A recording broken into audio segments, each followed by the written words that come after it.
Kula balene malih nahra mau khalam minal khazulim. Bengawan mau kali mau banyune luweh manis timbang madu. Banyune sing miyaut luweh manis timbang madu. Wa baru minas tahli luweh adem timbang es. Wa tayyabul minal miski luweh wangi timbang minyak misik.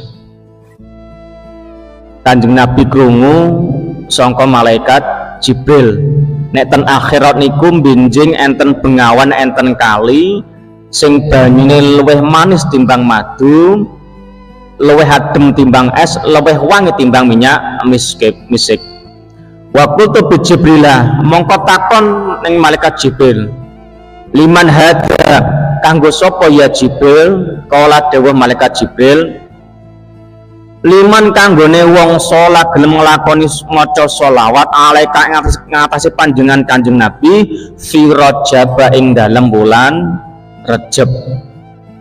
Pak, jenengan benjing enten akhirat benjing disiapi enten bengawan enten kali jenenge bengawan Rajab. Sing oleh ngombe, sing oleh kapasitas ngombe karo Gusti Allah diparingi pirsa, sing oleh ngombe yaiku wong sing gelem maca sholawat ing ngatasé bulan Rajab. Nek gak gelem maca salat berarti ora oleh ngombe banyune bengawan Rajab. Allahumma sholli ala Muhammad. Pun maca salat dereng pas dinten iki wau.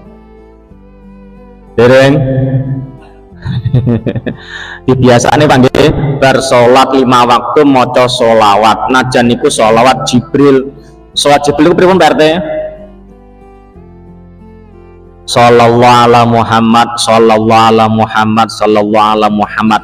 Maca surat sholawat Jibril najan ping 3 mboten napa-napa bar salat 5 waktu. Saged Pak nggih? Enteng to nggih? Lah niki mumpung ulane Gusti Allah niki. Nek Rajab niku wulane Gusti Allah, Saban niku wulane Kanjeng Nabi, nek Ramadan wulane umat Kanjeng Nabi. Niki wulane Gusti Allah mamula ngakeh-ngakehno amal kebagusan. Jenengan maca salat sing ping pisan, moko padha maca salat ping 10.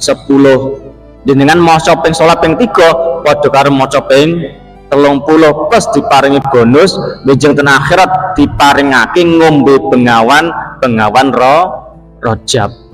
Nek jenengan mboten maca sholawat Rajab mboten pareng ngombe niku Pak, niku khusus niku. Wah, basa Pak nggih. Allahumma sholli ala Muhammad. Bengawan Rajab.